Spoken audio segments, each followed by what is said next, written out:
There we go.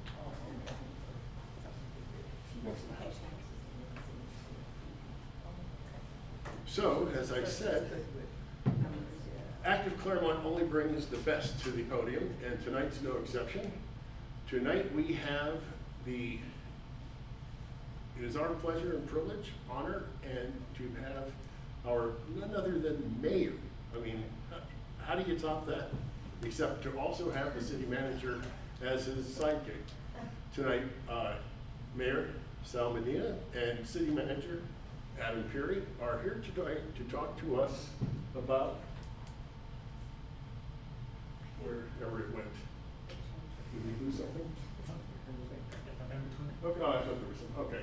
But anyway, primarily about the ballot propositions coming up in November that will be ones that affect Claremont. But I understand there is, once done with that, it's open to questions about just whatever you'd like to know. So I think this is an extraordinary opportunity, and I hope you'll take advantage of it. But tonight, for right now, I'd like to welcome, with a big round of active Claremont applause, whoever's going first.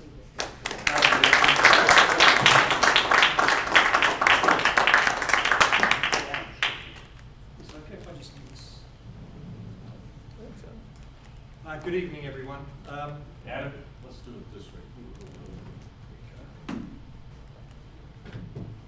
First of all, thank you for allowing me the opportunity to be here tonight. It's been a while since I've presented for Active Claremont, but I've done it in the past, and I'm happy to be back. What I'm going to do this evening is talk a little bit about some of the propositions on the ballot in November, specifically those that impact the city of Claremont. And then there are a couple of updates. One of you asked me about the police facility, so I'll give those. And then we can open it up for questions. Either Mayor Medina or myself can answer questions if you have them. So Russ, if you don't mind moving the slide along. Okay, I am the clicker. Yep. There we go. So just a reminder, we have an election on November 5th of 2024. It's a general election, but it does include a city council election as well. We have two districts for which incumbents are up for re-election. The first is District 1, where Mayor Pro Tem Corey Kalaikai currently serves. And then District 5, where Mayor Sal Medina is currently the representative. Anybody interested in running for City Council can go to the clerk's office. We have a nomination period that runs from July 15th through August 12th, if people are really interested in running. Anybody drop their name yet? We do have one person who has started a committee to run in District 1, and that is Rachel Forrester.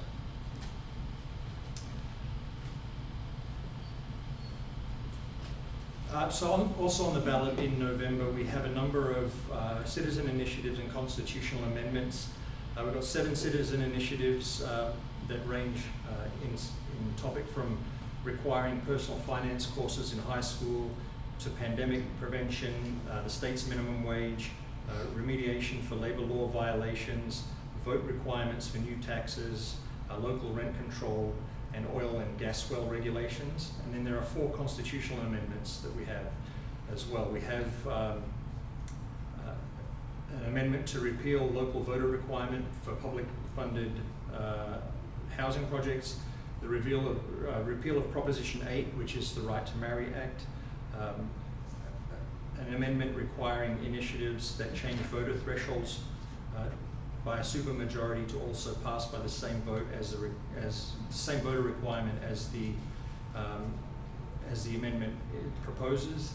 And then we have a 4th one which will lower the voter threshold from 2/3 to 55% for local special taxes to fund housing projects and public infrastructure.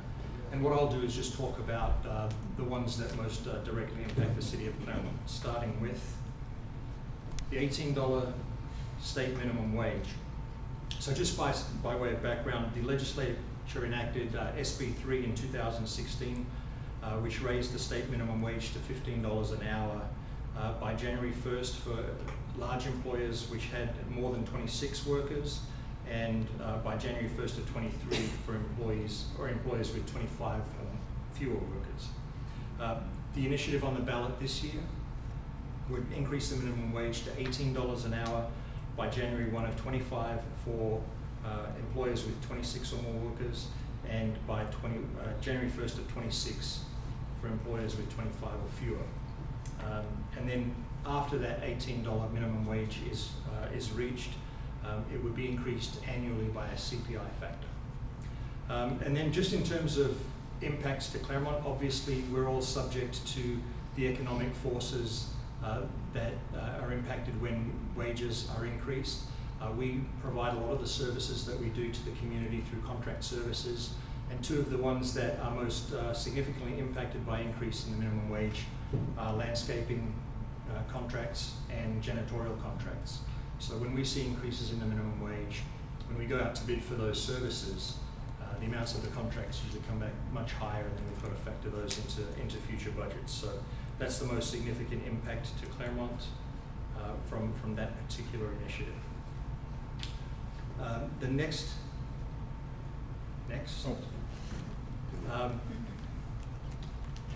The next initiative is called the California Prohibits State Limitations on Local Rent Control Initiative. This is related to what's called the Costa-Hawkins Act, and that's an act that prohibits rent control on properties that have separately alienable titles. So essentially they're properties where individual living units are titled to different property owners. And it also prohibits rent control on new construction that took place after 1995. So it also allows landlords to reset the rent on a rental property when a vacancy is created. So when somebody moves out and it's a rent controlled unit, they can then, once it's vacant, reset the rent at the market rate, and then it would be subject to rent control after that. Now, this initiative on the ballot would repeal Costa-Hawkins, and it would allow cities to impose rent control on all units across the city. So that would then be expanded to single-family residences and condominiums, which are those separately alienable title properties. It would also allow cities to limit the rent that property owners could charge once they have a vacancy and they bring in a new tenant. So it could limit the amount that they could charge new tenants. There aren't specific impacts in the short term associated with this particular initiative, but Claremont has over the last few months been working on a number of items relative to tenant protections and rental issues. We're in the process of we're investigating the feasibility of establishing a rental registry to see whether that would support future rent stabilization or rent control. On Tuesday night of this week, we had a kind of a study session at City Council to talk about local preference policies for rental housing in the city. And then for almost a year now, we've had a rental assistance program in place that provides rental assistance for low-income individuals and families to help offset the costs of rising rents. And that's a program that the City Council authorized. We funded it in the amount of about $1.7 million, just a little bit less, to provide rental assistance for up to 5 years. That was funded through the American Rescue Plan Act, which was funding that the city received as a result and to respond to the pandemic. And then an additional $680,000 in funding came from the sale of a property down on Arrow Highway that the city used to own. We've had the blue screen of death, and the computer is now telling me that there's a warning message that the hard drive is not installed. That's like, how can this possibly be? Well, I can continue. Yes, I would say if you can continue, I'll do what I can. The next one is a constitutional amendment. It's called the Lower Supermajority Requirement to 55% for Local Special Taxes to Fund Housing and Public Infrastructure Amendment. Currently, local tax measures that are general in nature, that impose general taxes, only require a simple majority to pass. However, special taxes require 2/3 of the voters to approve it. So the proposed amendment to the Constitution would lower the threshold for special taxes from 2/3 or 66% to 55%. Now, this is very similar to the voter threshold that school districts have for the voter approval of school bonds that have an assessment associated with them. What that does for us in the future is, if we are ever in a position where we want to fund public infrastructure like a police station or something else that would require the issuance of debt to do so and the collection of a tax from the residents, if this amendment to the Constitution passes, we would only need 55% affirmative votes to get that authorization to issue the debt and to levy whatever tax or assessment was associated with it. It would have been helpful with the two ballot measures we had for the parcel taxes that we would have liked to have imposed to build a new police station that were unfortunately not successful. We received more than 55% approval, but not the 2/3 that we needed for them to pass when they were on the ballot. The next one is probably the most significant of the initiatives on the ballot. It's a citizens initiative, and it's called the 2/3 legislative vote and voter approval for new and increased taxes. This would amend the Constitution to require that new or increased taxes be approved by a 2/3 majority in both the Assembly and the Senate of the state legislature, as well as by a simple majority of California voters. And that's on the state level. On the local level, new taxes would have to be approved by 2/3 of voters, which again is very challenging to do. The initiative also goes as far as to redefine many local fees that are imposed by local governments as taxes that would then make them subject to that 2/3 voter requirement. In the case of fees that remain, it also redefines what would be considered reasonable in terms of determining the amount of the fee. And rather than using a reasonable standard, it defines reasonable as the minimum amount required, which means that it's conceivable that the lowest cost of service may result in a decline in the quality of service that the city could provide to its residents. One of the other things that the initiative does, and this is particularly impactful to Claremont, is that it imposes specific requirements on ballot language, one of which being a sunset date on all new taxes. It's also retroactive to January 1st of 2022, and for us this means that the cannabis tax that was approved with the passage of Measure CT in 2022 that didn't have a sunset associated with it would have to be taken back to the voters for approval again. And we'd have to go through the process of putting it on a general election ballot or a special election ballot if we could make the finding that it was a fiscal emergency, and have the voters vote on it again and get that 2/3 get the 2/3 approval to have it passed again. When it was passed in 2022, it was put on the ballot as a general tax and only needed a 50% voter approval. It got 61%. So this initiative may impact our ability to really enact that tax if it's successful. Just in terms of the support for the initiative, it's sponsored by large corporations and large corporate entities like the Howard Jarvis Taxpayers Association and the California Business Roundtable. And then the opponents to the proposition are numerous, from the League of California Cities to local governments, special districts, and labor groups as well. They're all in opposition to it. And it might be helpful if Russ can pull up the doing a whole new PowerPoint. computer here. Give me. You'll see the list of opponents and supporters of the initiative as well.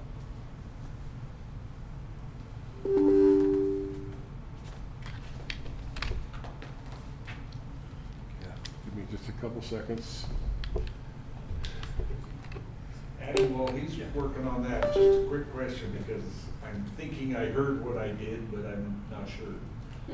If you go out and you have if it goes through, do you have to take the lowest bid on a contract? Is that what? It depends on the type of contract. And public works contracts generally, where we're looking at major infrastructure projects, we're required to go low bid with those. There are other contracts that are, maintenance in nature, where you can kind of look for the best value, which doesn't necessarily mean lowest bid. Boy, that's really gonna mess you guys up. It is.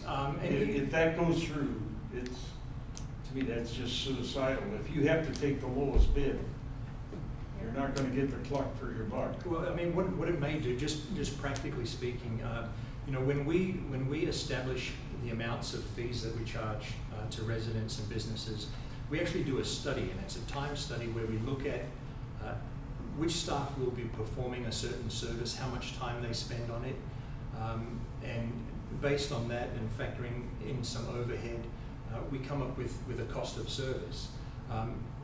What this initiative does is kind of opens up to challenge how we establish those fees. So someone could presumably come in and say, well, you've said you're going to use a city engineer to review these plans as part of a plan check service. We don't think that's necessary. We think that an assistant planner could do it. So we think that your fee is inflated when it isn't necessarily.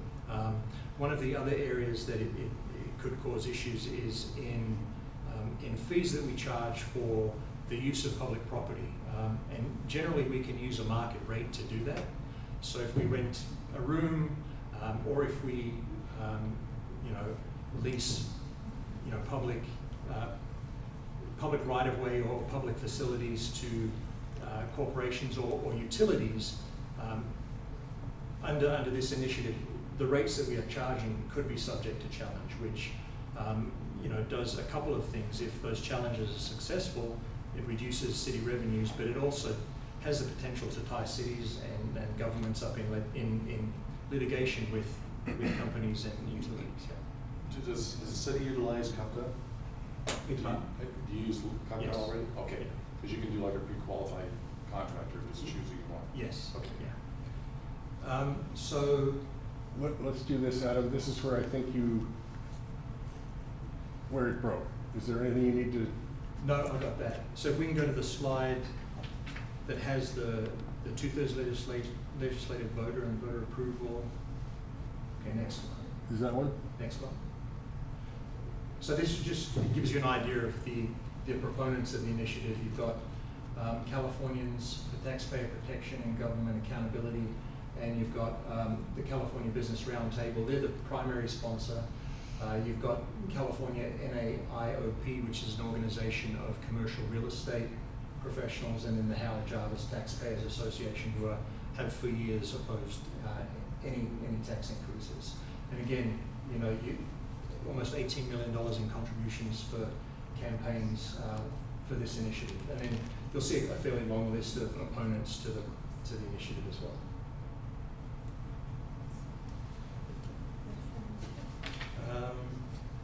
Okay, go to the next slide, Bryce. Just some additional information. So, it's been framed as kind of a Taxpayer Protection Act. The League of California Cities, who we're a member of, is working pretty hard to campaign against the initiative, and they've dubbed it the Taxpayer Deception Act. It does threaten local control over taxes and fees. It has a potential to, as I mentioned, retroactively cancel measures that have already been approved by the voters.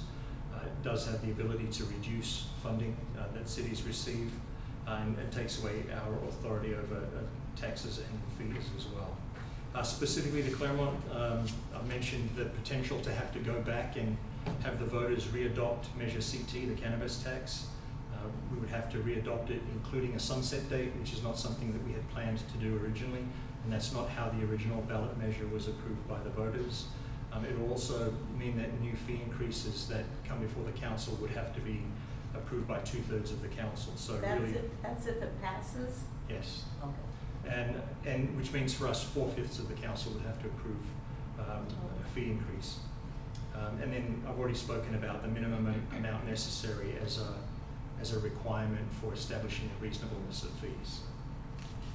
Question? Next page. Yes, Russ. Regarding Measure CT, That's the one that was defeated some time ago. No, Measure CT was the cannabis tax that was approved in Oh, never mind. November of '22. I saw taxes, okay, Yeah. never mind.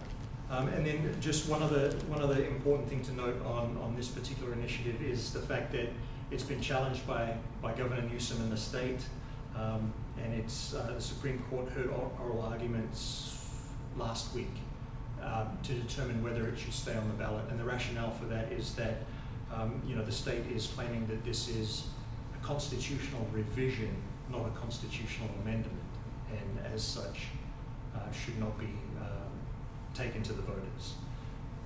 And then, in addition to this measure on the ballot, there's another measure that's been sponsored by the League of California Cities. That is a constitutional amendment that would require these any state or local initiative measures to have to receive the same voter threshold as the ones they're proposing. So this measure is proposing a 2/3 voter requirement for any new taxes, and this measure on the ballot in November, that's serving as a counter to this initiative, is if passed, would require that measure to receive 2/3 of affirmative votes to pass. So we're against it, right? We are. Okay. Yes.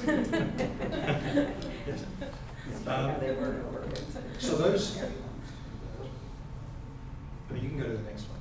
So this is just explains the legal challenge filed by the government, and then talks about the counter proposition on the ballot as well. So that was it on the ballot propositions. Before I move on and give you a little update on what we're doing with the police station, do I have any questions on the ballot? Russ? Is there any then risk, as there was at the time, for the sales tax to be bounced up to, what was it, 10 1/4?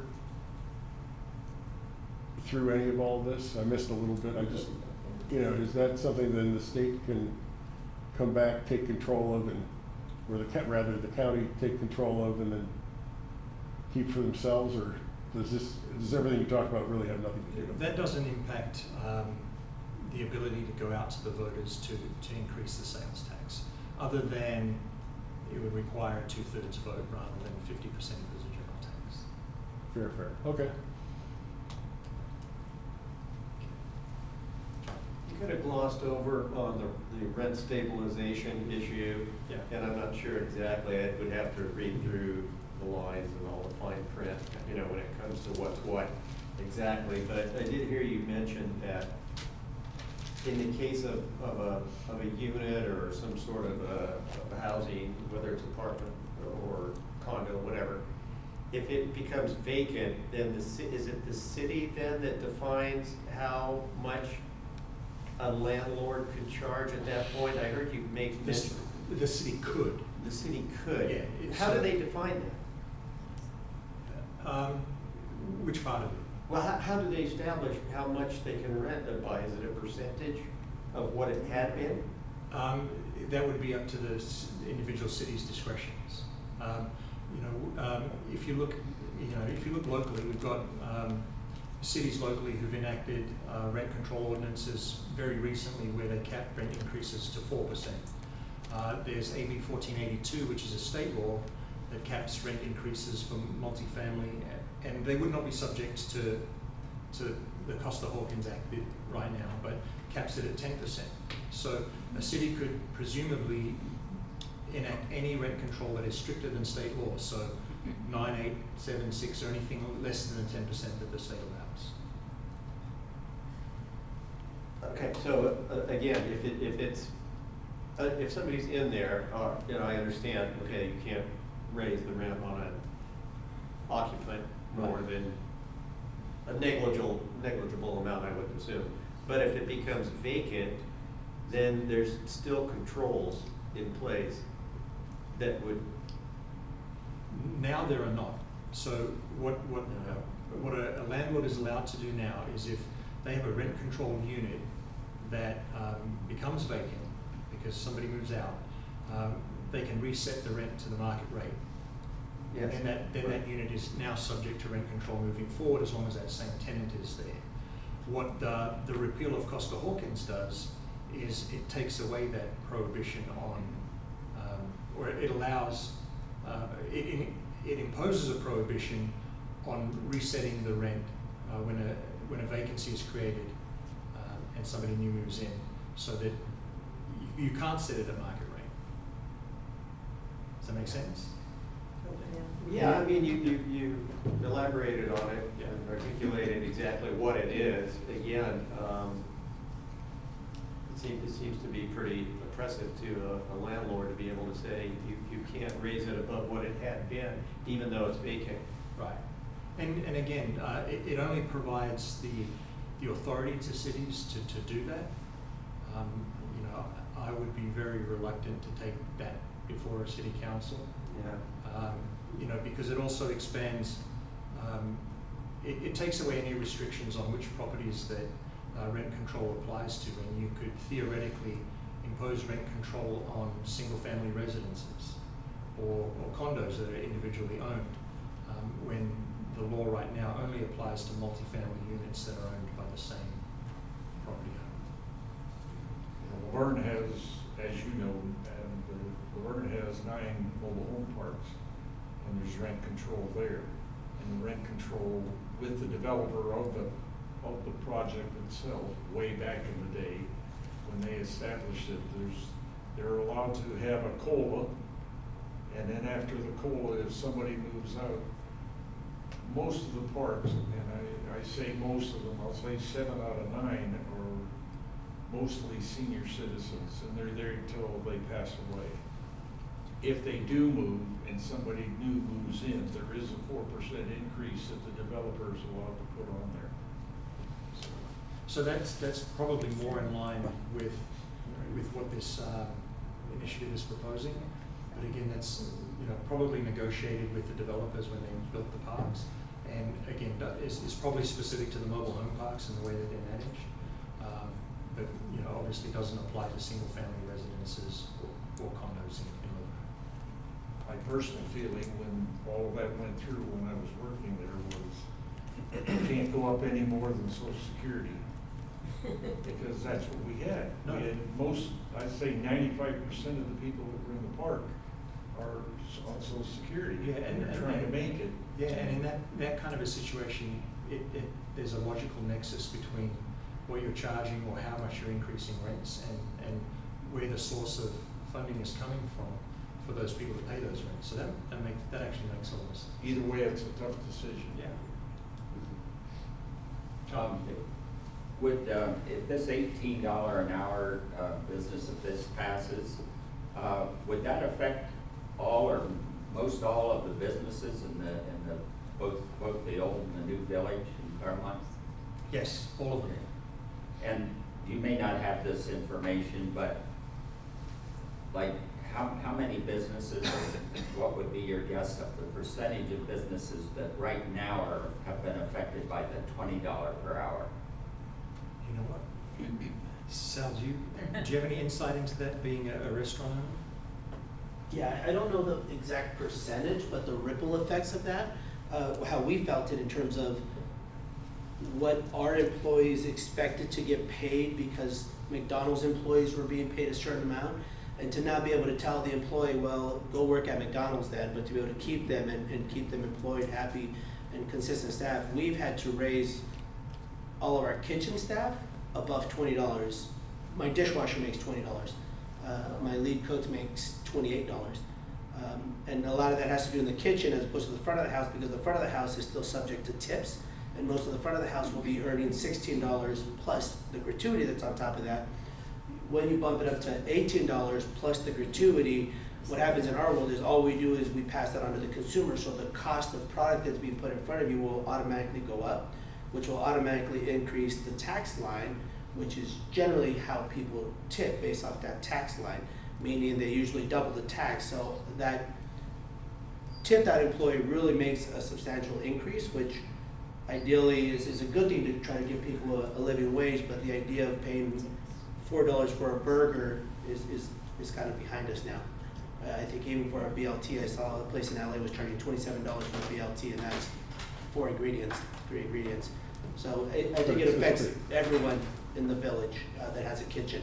Not necessarily the front of the house, but I would think that even Rockies that does ice cream, I think they've had to increase close to the $20 out of fear of losing their employees and having to retrain. So a lot of that has come out of fear where we've had to pay more because the cost of having a vacancy, having to train someone, and then having that rotating window is more expensive than it is just paying somebody $20 and showing them the appreciation. But that's why you've seen the cost of everything on the menu skyrocket over the last 2 years. And I think if it goes to 18, I mean, that's gonna make everything another 10 to 15% on the menu increase as well. So I don't know if that answers the question, but it definitely has impacted. And so, like your kitchen, the kitchen people, if it goes to $18, you may have to be paying them $23 or $24 an hour to keep them all happy then at that point in time?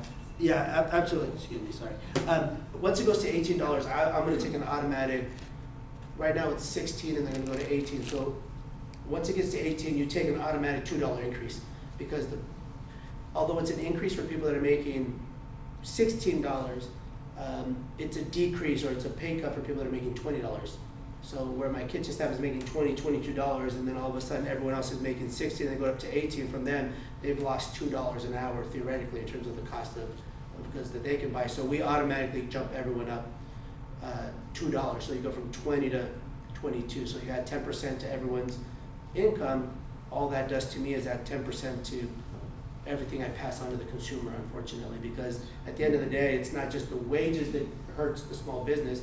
I have no problem paying my employees $18, $20, $25 an hour if they're good and they're deserving of it. The issues I have is the payroll tax and the workers' comp insurance that are directly tied to that $18. So my workers' comp tax could be about $6,000, $7,000, and I've never had an incident, but we've been in business 17 years and I've never had a single incident. And the conversation I have with my insurance agent these days is, well, good news, it only went up a little bit. It stayed the same or it never goes down. So if I didn't have to pay that workers' comp of $6,000 and I could sprinkle that to the rest of my employees, I'd be happy to do that. Who owns this? But it's the insurance companies that I think are gonna benefit from that $18 increase much more than anyone So else. there's not gonna be any legal repercussions brought back on the restaurant owners then if it raises to $18, that's minimum. But is it possible then you could have a bunch of employees earning 18 and then, like you say, maybe you have some exceptional ones that are making $23 to $25 an hour? Would that be a possible legal challenge to the restaurant owner, or is that okay? I don't know there'd be a legal challenge. I think there's an obligation that we can leave it at $20 an hour, but then you risk the chance of losing employees and going a different direction. What it is hurting is the small mom and pop businesses, because as you've noticed, a lot of the franchisees, they're going automated. You go to McDonald's and you've just got a touchscreen and you're placing your own orders.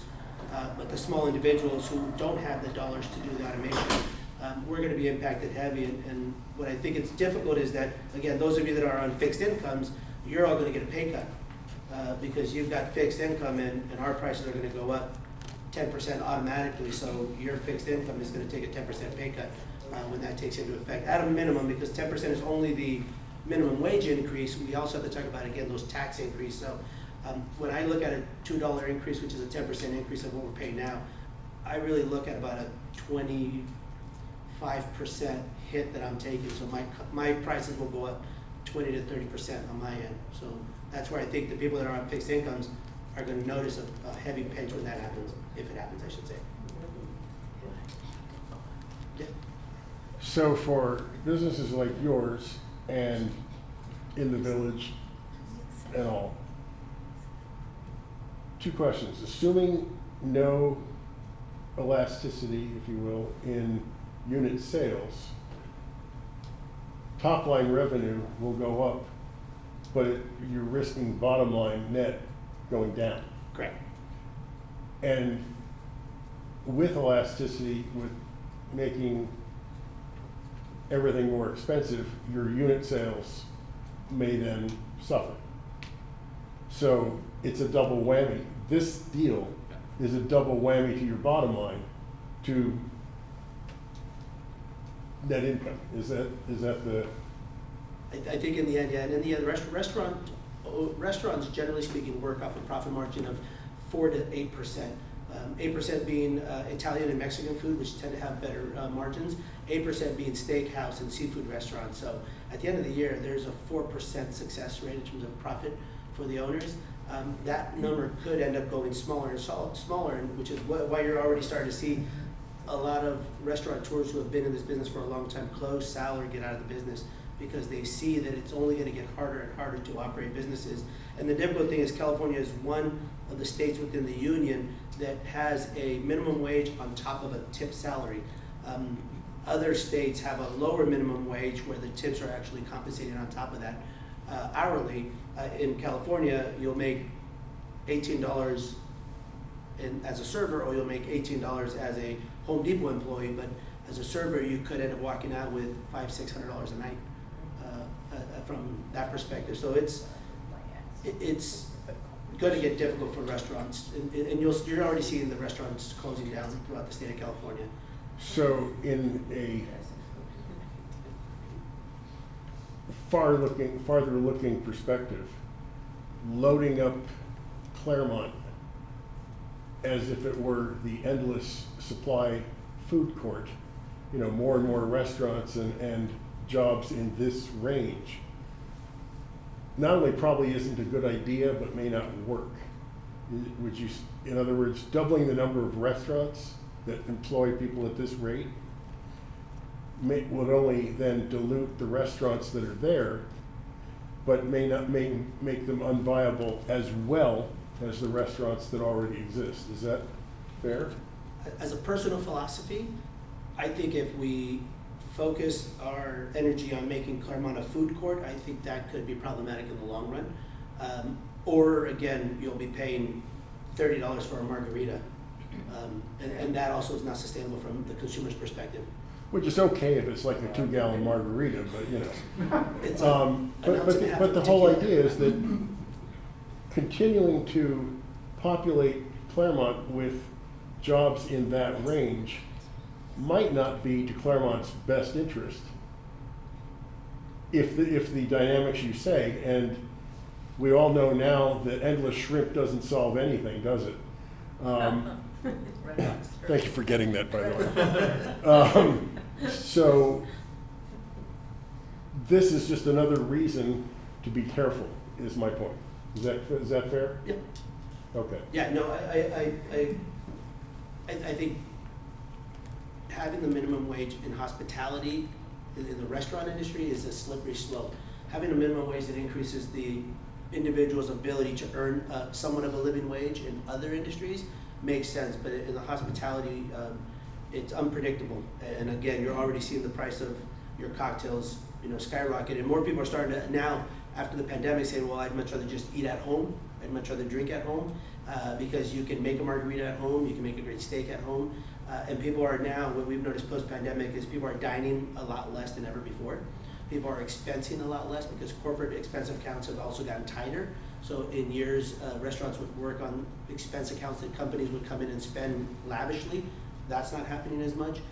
And people are dining earlier. So there's a different kind of consumer. And if that trend continues once the minimum wage increase goes up, I fear that it'll be very busy between the hours of 5 and 7, and then those that have disposable income, the youth that are living at home, that are living lavishly, they're going to be the ones that continue to go up. But until they realize that you kind of want to save some of that money for a long-term investment opportunity, then that could dry up the restaurant market. Like buy more NVIDIA or something, But right?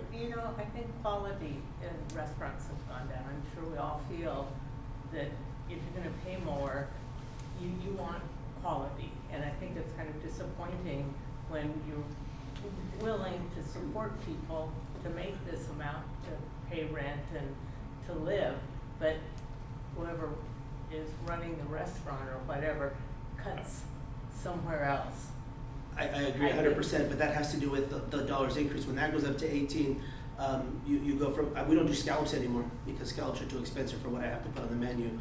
Lobsters, you have to pay top dollar for that, but you're losing quality of food, quality in drink, and quality in employees. Right. Meaning when you go to a restaurant, you used to go to have a good quality experience, whether it be food, atmosphere, and customer service. All of those things have really dropped down drastically over the last 3 years. And when you're looking at minimum wage going up, an employer having to raise the cost of everything else, and the consumer being unhappy at every level, Yeah. less people are gonna go out, and that could definitely have a negative effect.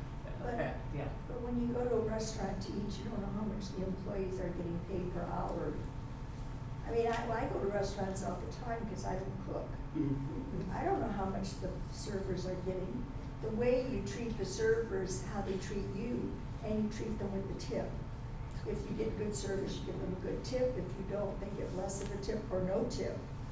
Absolutely, and that's a great way of thinking it, but I think in today's society, people go out and have an obligation of having to tip the 20%. And in some cases, the server, if you don't give them 20%, the server could even look back and say, what's wrong with them? Not, from our perspective, I always tell my employees, it's on us to provide great service, a great experience, and make people's bad day good and good day better. But in most cases, there's kind of an expectation of what the server thinks they're gonna get. And again, it's the minimum wage factor plus the gratuity. And the difficulty about gratuity is that as owners, we're on the hook for that gratuity as well in the workers' comp package. We don't just pay $16 an hour multiplied by how many hours, or whatever, $18 multiplied by how many hours. We pay $16 or $20 an hour multiplied by how many hours per year I employ my staff, plus all of the gratuity that they've earned throughout the year. So the gratuity, which becomes a number that is not necessarily known, becomes a factor at the end of renewal when we have to pay for workers' comp, because we pay workers' comp on top of the gratuity as well. They're robbers. They're robbers. Yeah. They're robbers. Well, they're not, I don't think they're necessarily on our side. No, they're not. But when it's a bill-based percentage, the server at 20% of the bill now could get the same dollars at 18% of the higher bill once this kicks in. Because they could get the same actual dollars, it just wouldn't be the same percentage, even though you gave them a lower percentage tip. Well, again, my cost of goods go up, so therefore your cost of receivables go up. So that burger that you're paying $20 for now, you're gonna tip $2 on, or $4 on, excuse me. That burger will now be $25 and you're gonna tip $5 on now. If you go with a bill-based Which most people are percentage. going, But and if now, you say go from 20 to 18, but it's the same money, the server's no worse off other than what they have to buy. I agree, and that becomes the individual expectation from when Right. you go out. But most Okay. people, again, look at the tip line, or you get the suggestions. Somebody brings you the machine and it gives you a suggestion of, I think now they're starting at 20%, up to 25 is the suggestion. So, again, I think the minimum wage is important in some areas where people need to earn a living wage. But in hospitality, it really is a challenge to have to deal with the minimum wage and the gratuity, and then the kitchen staff having, again, I have no problem paying my kitchen staff $25 an hour because I want them to be happy, be comfortable, and they deserve it. Or bonused out, however we do it. But when they make $20 an hour, then my front of the house goes up to 18, I have to pay my kitchen 22 without thinking about it. So that increases the cost of everything else. So that one is going to be a really difficult one for small businesses to swallow over the next 5 years. I guarantee that. Fair enough. Bottom line, McDonald's is coming back with a $5 meal, so. We're going I to saw it on the news this morning. But it's gonna be served to you by a robot. For one month. person. No McDonald's. Eat at Sal's restaurant, don't eat at McDonald's.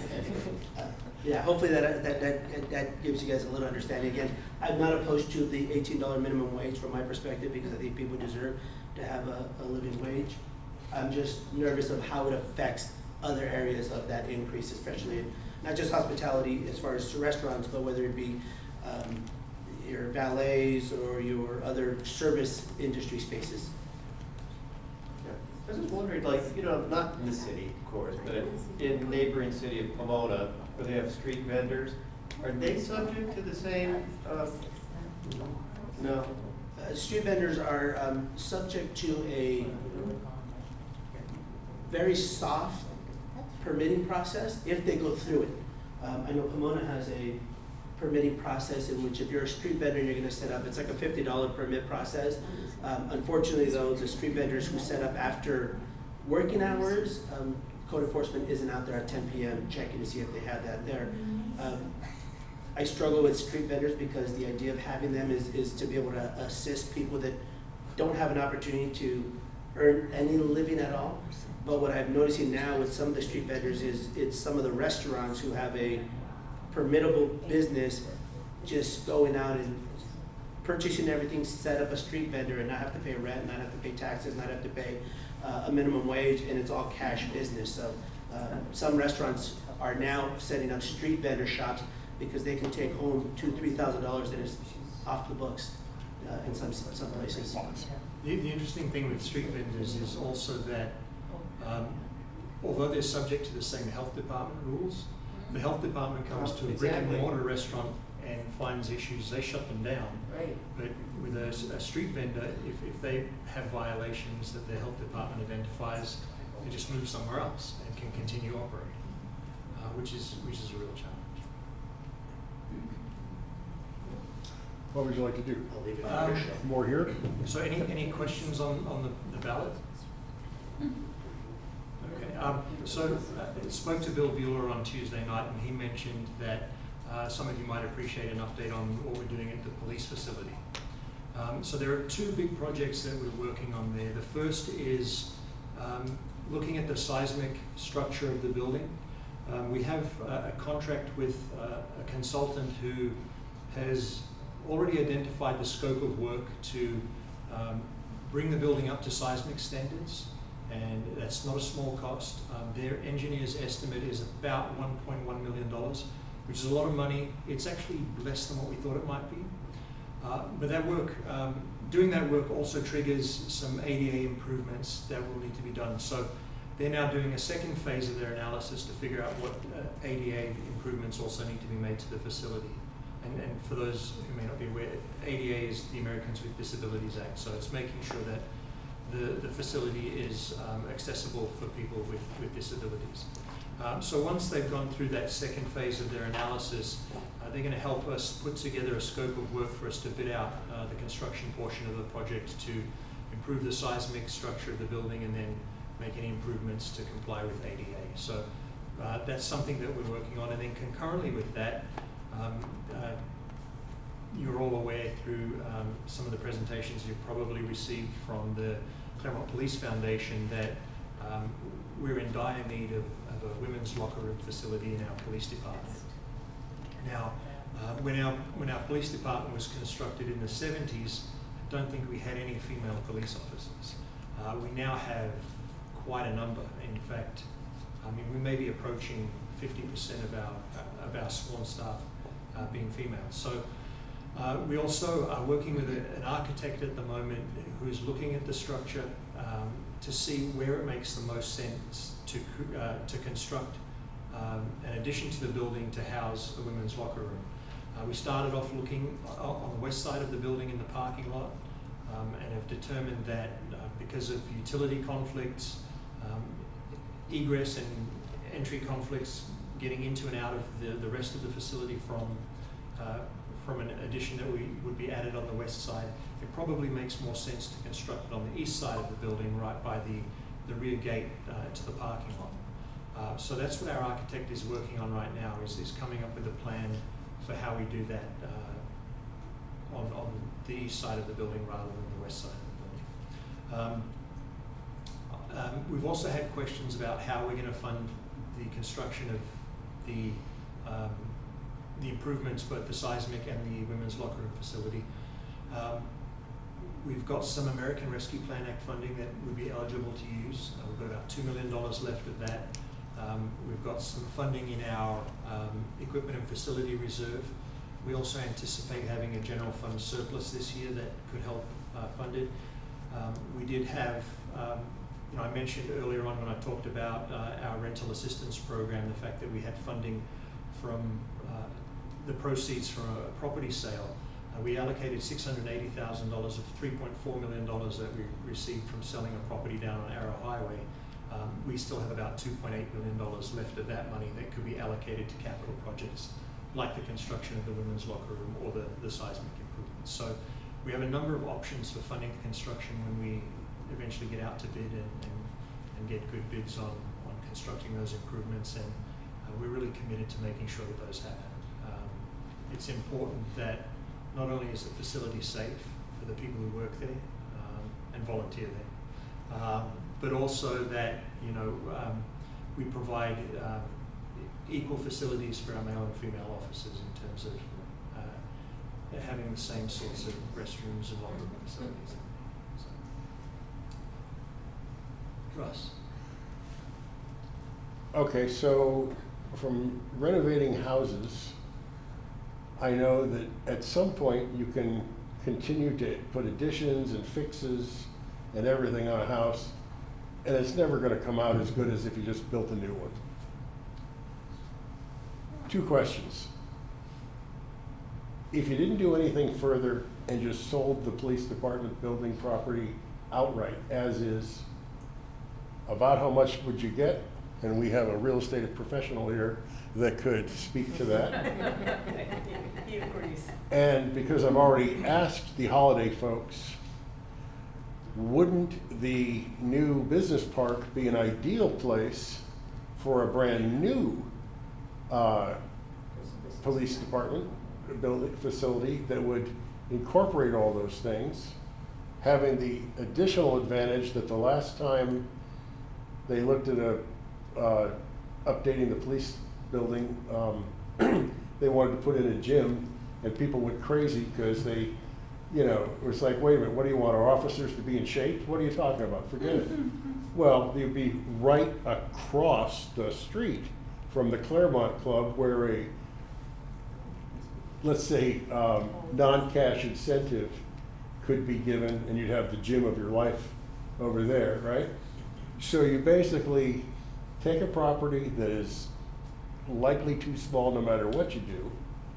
The money from that, the money you just talked about, put up brand new over in just north of the yard, a location which there cannot be any argument about because that's where they wanted to put it the last time.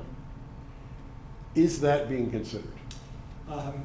So the location is ideal, number one. By the yard. I mean, we seriously considered it before. And Joey, $4 million from the sale of the. It's hard to say because if it could be rezoned for a separate purpose. I mean, just in like current land value, that's probably appropriate. And depending on what the useful utility could be to a developer, I mean, heck, with all the affordable housing stuff going around, if it was rezoned to accommodate affordable housing, that number could be potentially higher. It just really depends on the overall use that it could fetch. Or just turn it into affordable housing. Yeah, let's use the $4 million number. So $4 million plus the $2 million in ARPA funding, the 2.8, Court 3 in proceeds from the Arrow Highway property, and maybe $1 million in reserve funding. So that's 10, right? About $10 million. When we went out last time to get the community to vote on taxing themselves to build a new facility, I think 25 is what we were looking at in terms of a new building. That's got to be a $35 or $40 million number now. So I think we're $20 to $30 million short. What we need to do is go out to the voters again. I mean, we couldn't do it without a tax. Jim? Some of us here participated on the committee that was evaluating alternatives, and I want to assure you that we looked at selling that land and move elsewhere. And it is, as Adam just said, $20 million later, 25. Yeah. Also, there was a great feeling that having your police department in the center of town was the best group.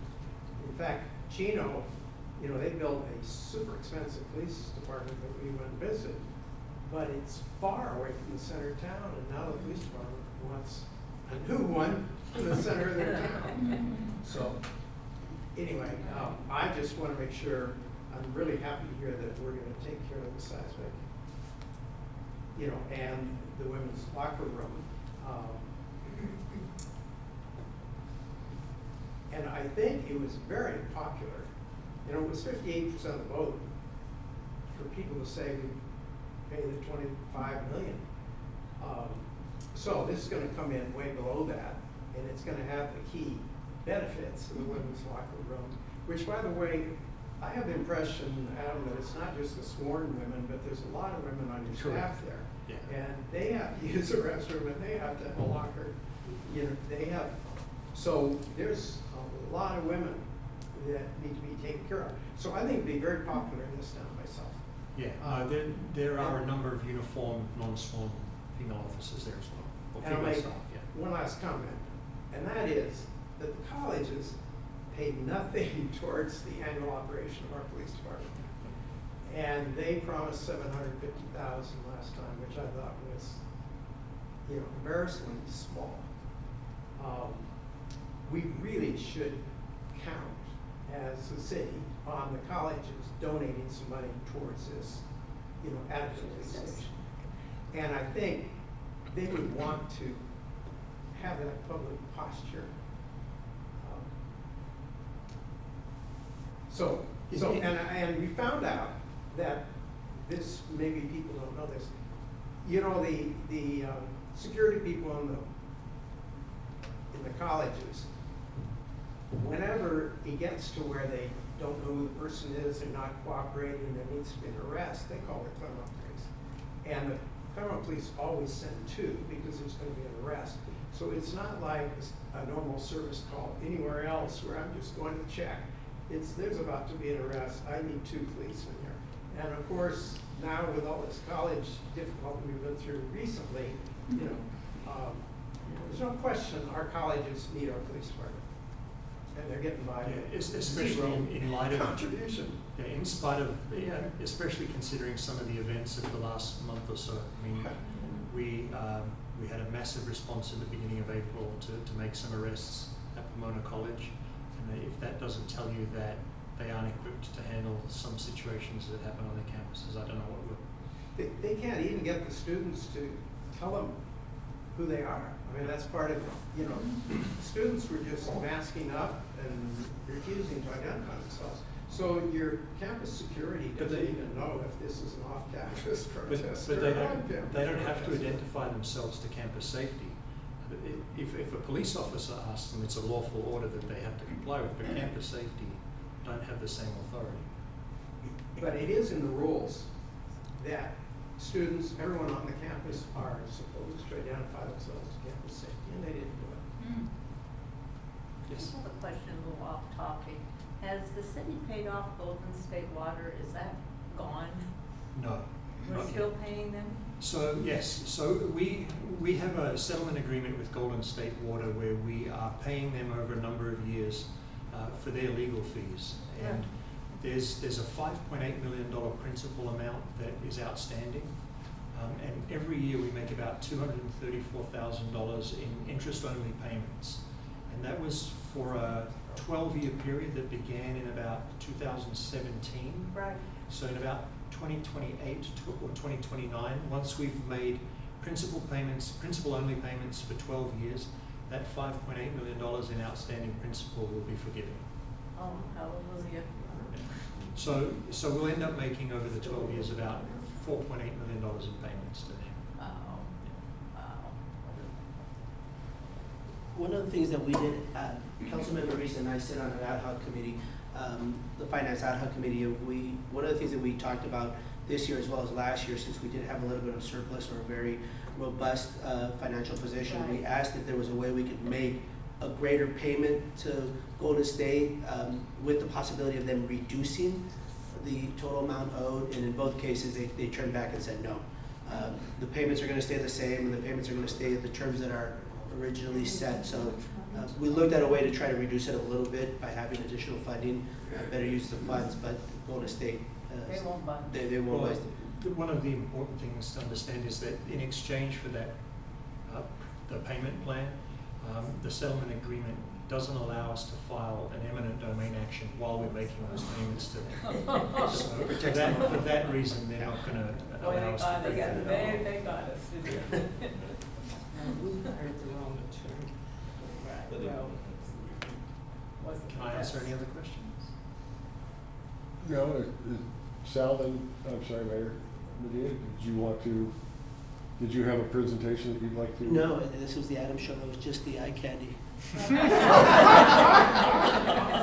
was gonna say so, but you know, it's, That's guess it was okay. self-evident. But hopefully I was able to answer some of the questions, but Adam's got most of the information, so he's the one that's got the answers, hopefully. So you're the backup plan? Pretty much. Yeah, okay. If he didn't show up, I'd be reading his lines then. Adam, do you have any sense of the time it's gonna take to do that to the police station? I don't. I can find out. Just the study on the seismic issues took a while. We've got to work through the ADA issues and then also the design on the women's locker room facility. Once we do that, we've then got to bid it out and then construction. So it's going to be a 1 to 2 year minimum project to get completed all. Would there be any way to add like mobile housing to the side of the building instead of building? Would it be any less expensive? That's what we have now. That's what We have a modular restroom facility that's it's just not big enough. Okay, so maybe one more. Should the Costa Hawkins be repealed, right? And rent control be imposed? Should that happen? Is the amount that's going to be imposed going to be careful as to not diminish the number of rentals? The amount of housing, in other words, Claremont's screaming for more affordable housing, and this looks entirely contrary to that objective. So I just from a staff perspective and a recommendation perspective, if this initiative passed, I don't know that staff would be recommending that the city council would impose rent control, especially as broadly as including single family residences and condominiums. I think one of the things that hasn't really been discussed a lot, and we've had people come to council talking about rent control, is the impacts on investment in the community when you have rent control in place, and the upkeep of those rental units when you have rent control. And those are huge concerns that I would have. Again, at this point, I don't have any concept of what would be recommended if something was, so I wouldn't be able to tell you if it was 5% or 3% or what kind of cap we would implement on or impose on rental properties. But my biggest concern is the impact to or the disincentive it creates for people to rent their properties, because clearly if you impose a cap that Pomona has, which is 4% a year, I mean, you look at property tax, which goes up by a minimum of 2%, right? Or it goes up 2%, and you've got your utilities, which frequently property owners and landlords are paying for. You've got maintenance costs, insurance costs. So, 4% could be eaten up very quickly, and it could quite easily be double that a landlord is facing increased costs. Well, the reason I ask is that, just to put a cap on it, one Swedish economist once said that in many cases, rent control appears to be the most effective technique presently known to destroy a city, except for bombing. And there's adequate and ample proof of that. And that's the last thing I think that's the last train Claremont wants to get on. And the minute you talk rent control and rental registries, it's like, all aboard. Just an opinion. Yes. I just have a question, like around the police station, I'm not sure. Is that private properties that surround the police station, housing, businesses? Is no expansion, like eminent domain, you can't? No, so the property immediately to the south of the police station Right. is housing that once used to belong to the cities, where our old city yard was. And then to the east, across the street, is privately owned housing, and then to the west is the fire station. So there isn't really an opportunity to expand the facility other than to build up, which is very expensive. So you couldn't buy those people out or just say another domain and just. We couldn't afford to do it. You And couldn't afford, really? I think it would be a very difficult eminent domain case for us to. And you can't move it to the location that somebody suggested? The other locations, they said. No money. On Monte Vista, I mean, we could, but we still need to find $20 to $30 million to construct a new building there. Only because I gotta be the Tyler of bad news all the time. You had your hand up, we get one more question. Okay, I just We have have a to- question. we have to We're on call the it off. Affordable housing and the housing element, and I'm kind of following how we're buildings following our units in the arena. Now that we're looking at 91 units over at La Puerta, and it was scheduled to be 137 units originally in the housing element. Are we as the residents looking at that as a happy compromise to 137? And is that something that? I think it depends on your perspective because, Yeah. you know, they Not were. if you're a neighbor. Yeah, they were interested, I mean, they claimed for a while that they were interested in only building the 56 No way, units. here we are. So I don't know how you view Can't read. 91 as an improvement. The housing element, the zoning that happens, you know, concurrent with the housing element process allows for up to 137. They've obviously chosen to make it smaller than that, kind of more in line with what their typical products look like. Right. I mean, But how- it's the city, considered 137, so in reality, is True look like they're building less than what the city wanted there? And we're supposed to be happy about that? I don't know that when it comes to the housing element, it's a process that the state requires us to go through to identify sufficient units to meet that RENA allocation. So we have to typically plan for about 20% more than the 1,700 units that have been allocated. So it's a matter of finding the properties that we can identify for those as opportunity sites. So it's not as though that's the primary goal the city has in trying to meet housing element requirements. So it's not as though we've deemed that 137 units is what should go there. It's based on the size of the property and a number of units per acre. That's what the property would support according to the housing element and other requirements that we disperse the sites or the opportunity sites throughout the community, not just in certain areas. Then why did the city raise the in lieu fee in the middle of the escrow and made Trumark walk away and then go to builder's remedy? Why didn't you keep it what the original rate was since they started escrow in 2019? Because it was the in lieu fee was way too low relative to what it costs to construct affordable housing. I think too that something that Trumark hasn't come out and said is that in lieu fee program is one that requires the council to make some very specific findings in order to be able to approve the payment of the in lieu fee. They're making it seem as though it's a very easy thing to do, and it's not. They have to demonstrate that they have looked at every possible alternative to constructing the affordable units themselves before they can have the in lieu fee approved. And I don't know that they've been as transparent as they could have been about how challenging that is. The fact is that as long as we've had the in lieu fee program in place, there hasn't been a developer who's asked for it or been granted it, even when the fee was low. Okay, I'm sorry, but our rental agreement, we're up in about 6 minutes. Unless I can get the mayor and the city manager to pony up with a little more rental money, I can probably wait.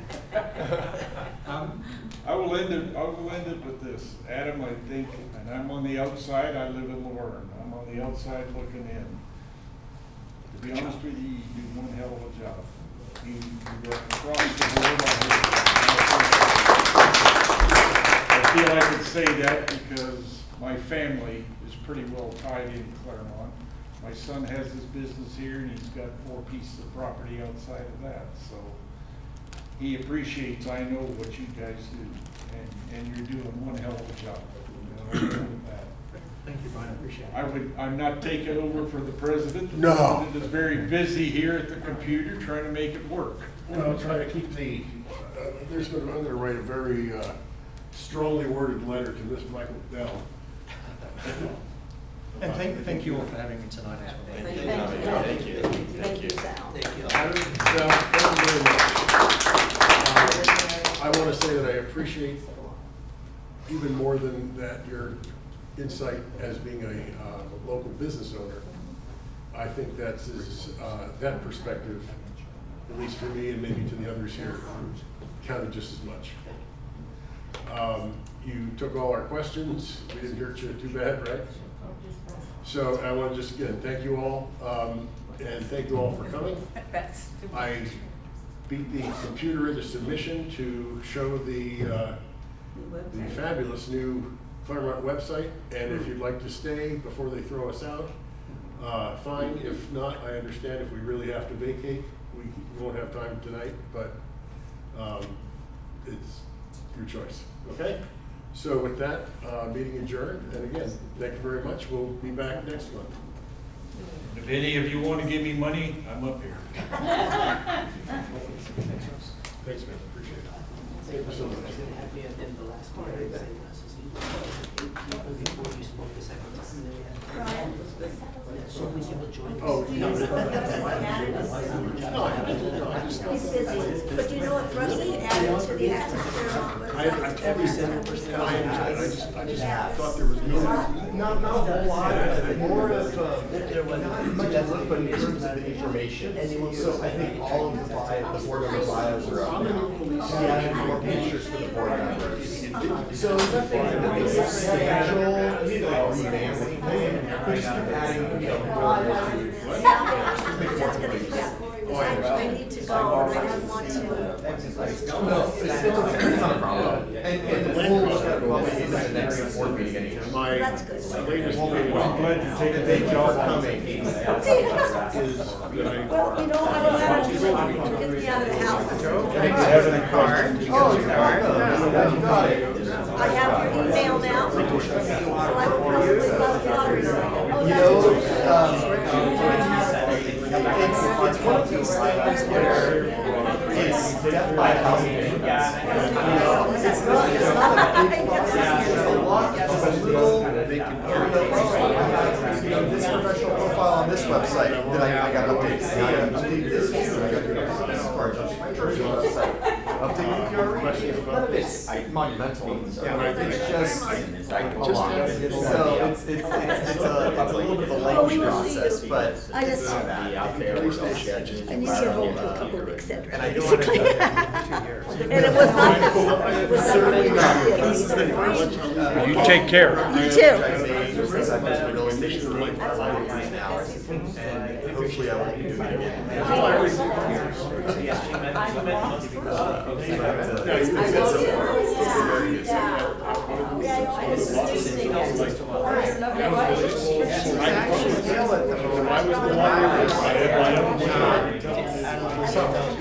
I would just buy it. This last time. Added Jim before. In the hospitality. No, this is the first time I'm seeing it. It's nice. It's come a long way. That's nice. Yes, it's not active yet on the Sit there It's gonna and be good. we're within about a half a mile of Marriott. So we're sitting It there. is as Having the same thing at the city. and I just wondered if you showed you for like Do whatever job. 5 minutes if they don't throw us out. And you lose them to somebody that's. And if they do, you can look at it. The only thing is, you can call up on your phone if you want. Assuming we have a meeting today.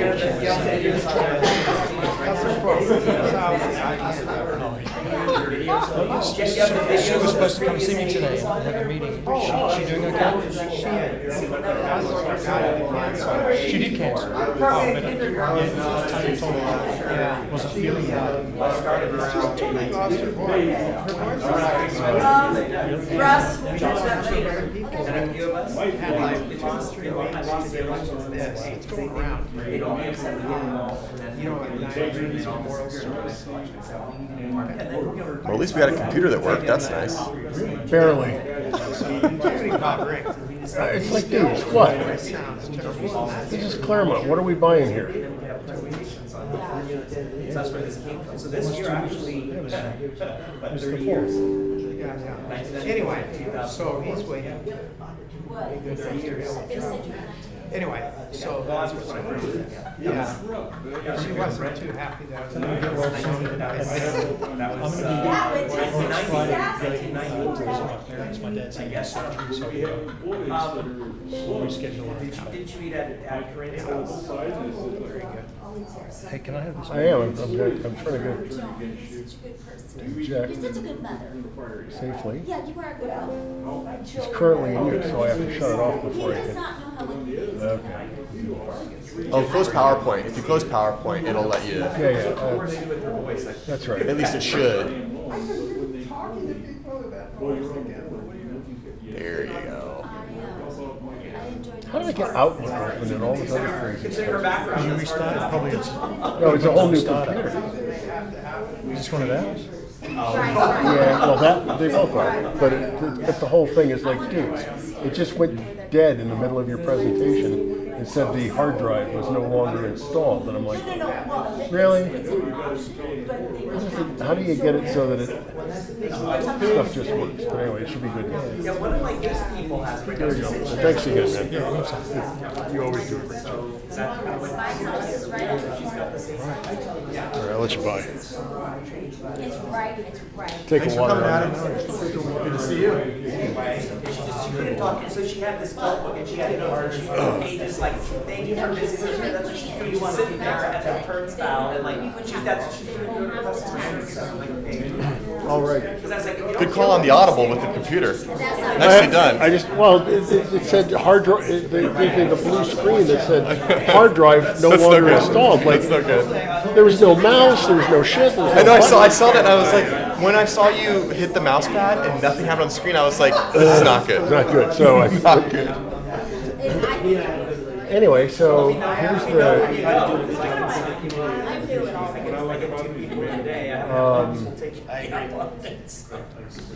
Well, we actually have 2. I'm gonna slide by. and we'll, Thanks for coming, Sal. How are you? Good to see you. Same here. I'm gonna try to poach Corey for some fair tickets. I'm Yeah. gonna try to poach Corey for some fair tickets. Right. I'm trying to, speaking of trying to reduce some costs. well, there's really no point. I think Jennifer's already come. That's all right. I don't want to get him. Said you want to get him messed up. Let him go. Both of these are theirs. This is the one that broke during the, and then he went and got another one, but we'll We get it just back. leave it here plugged in, or do we have to? Well, I'm gonna go tell her so she knows which is which. Yeah. Audrey, whatever her name is, or yeah. Because I'm gonna tell her we'll be out of here in Yeah, just let her know. about Yeah. 10 or 12 Yeah, let her know minutes. we're cleaning up. I just don't want to pay any extra. That'd really piss me You're a good treasurer, Brian. even then, you know, I was What would happen if we started at 6:45 or something? I mean, we're always I know. It's like right rushing people out. at the. Because there's Big deal because trying to get together. there's two reasons I hate that. There isn't a line for the next people to come in, and the second is Well, the they room's don't sitting shut here, it off till 9 anyway. and it's not like it's costing more money. Like there's no, it's here either way. Yeah, it's not like where you put the dollar and you get to see the girl and the door closes when the dollar's over. It's not. The question I have really is to those who come, would it make any difference to you if it was 6:45? That gives us 10 minutes, What? without even, if I. You want to start earlier? I have to take 7. What's that? Oh, that looks If we good. started at 6:45, we'd get 15 minutes before we'd even have to think about it. If we started at 6, I mean, I had somebody wanted to come. They go, no, I can't start something at 7 o'clock. Yeah, we're wrapping up right now.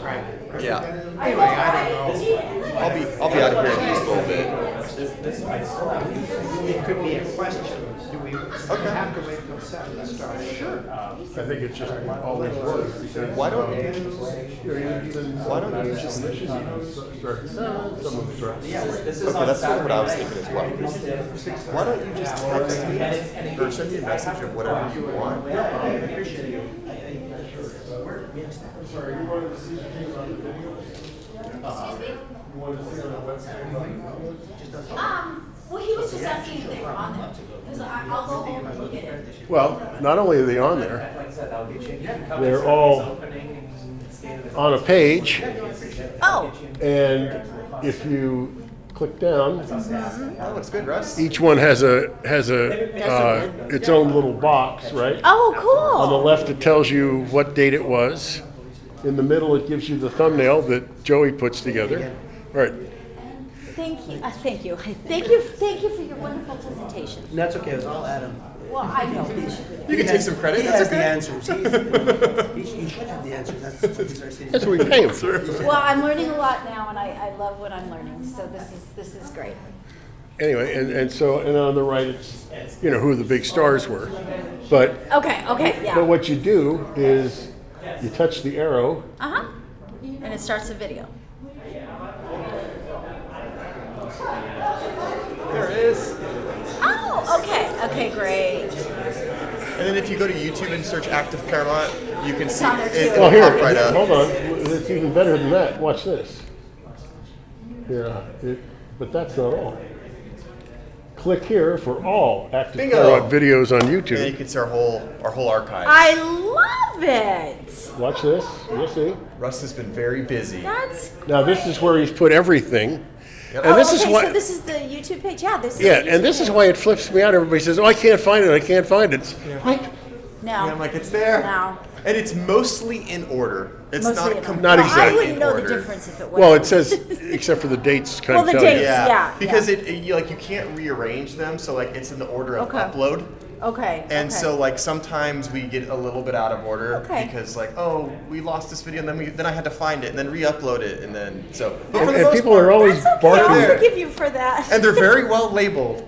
I They put, are, you know, like they membership are. meeting, June 2023 or whatever it is. So They are. And you can always go back home by hitting the Active Claremont logo Great, up at the great. top. But and if I'm not mistaken, when you scroll down, watch this.